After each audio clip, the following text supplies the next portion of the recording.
Je vous ai défini dans l'introduction un certain nombre d'éléments concernant la définition de la pensée critique. Et j'ai essayé d'ailleurs aussi d'éviter un certain nombre d'ambiguïtés terminologiques. Maintenant, il faut essayer d'entrer dans le cœur du sujet. Et pour entrer dans le cœur du sujet, je crois qu'il faut se centrer sur l'idée de former son propre jugement. Alors cette notion de jugement, vous allez voir, c'est une notion qui est bien plus large que la notion de jugement que l'on utilise d'habitude, c'est-à-dire on l'utilise dans les procès, c'est le juge qui juge et qui décide. Si vous prenez par exemple un procès pénal, le juge est obligé de décider en ce qui concerne un crime qui a été commis, il doit savoir qui est le coupable, il doit savoir comment ça s'est passé, dans quelles circonstances, il doit établir les faits. C'est très très important et ça vous montre que les faits, ce n'est pas simplement ce que vous avez devant vous. Il y a souvent des difficultés à les établir. Le juge n'était évidemment pas là. Le criminel d'ailleurs a intérêt à dissimuler ses actes. Souvent, il faut être très compétent pour comprendre les faits et les phénomènes parce que nous ne savons pas tout. Et donc, c'est assez difficile d'établir les faits, qu'ils nous avantagent, qu'ils nous déplaisent, qu'ils nous plaisent ou qu'ils ne nous plaisent pas, puisque les faits, c'est ce qui s'impose à nous, c'est ce qui se passe dans le monde. Alors, d'autre part, le juge va appliquer la loi. C'est-à-dire qu'une fois qu'il aura décidé ce qui s'est passé et que tel ou tel individu a fait ceci ou cela, il dira ceci, la société l'interdit, elle a décidé de l'interdire, elle a décidé de faire ce choix, et si c'est un crime défini par la société, eh bien l'individu sera puni. Alors ça, c'est juger au sens judiciaire, c'est-à-dire au sens le plus courant du terme. Maintenant, quand on dit de quelqu'un qu'il a du jugement ou qu'il n'a pas de jugement, c'est quelque chose de beaucoup plus large, mais vous allez voir que le processus est le même. Il est le même, mais il s'applique à un champ beaucoup plus large que celui du champ du procès judiciaire. Alors, avoir du jugement, qu'est-ce que ça veut dire? Mais ça veut dire que nous sommes tous dans la vie confrontés à la nécessité d'évaluer la situation, comme on dit.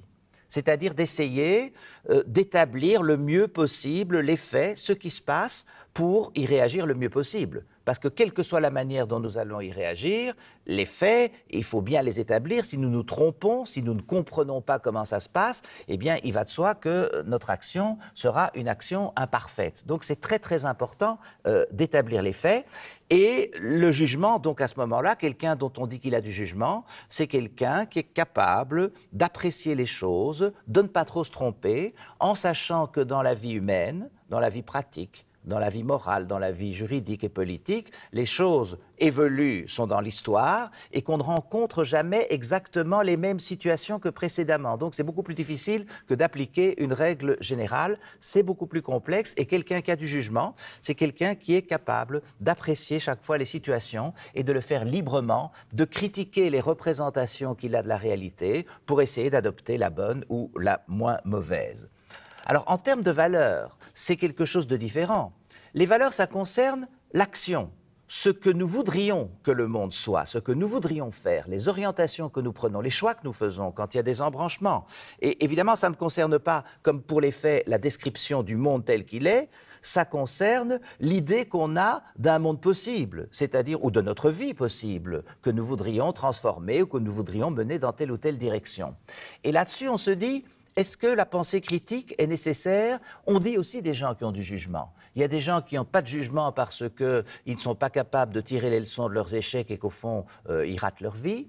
Il y a des gens qui n'ont pas de jugement parce que collectivement, par exemple en démocratie, quand tous ensemble nous devons définir un certain nombre d'orientations pour la société, eh bien ils se trompent ou ils n'ont pas compris, ou vous allez le voir, ils se font manipuler par les démagogues, etc., etc. Donc de nouveau, avoir du jugement, c'est être capable d'apprécier la situation et de faire les bons choix. Maintenant, quand vous faites des choix, ce sont des choix dont on pourrait dire, au fond, ils sont subjectifs, chacun a ses propres choix.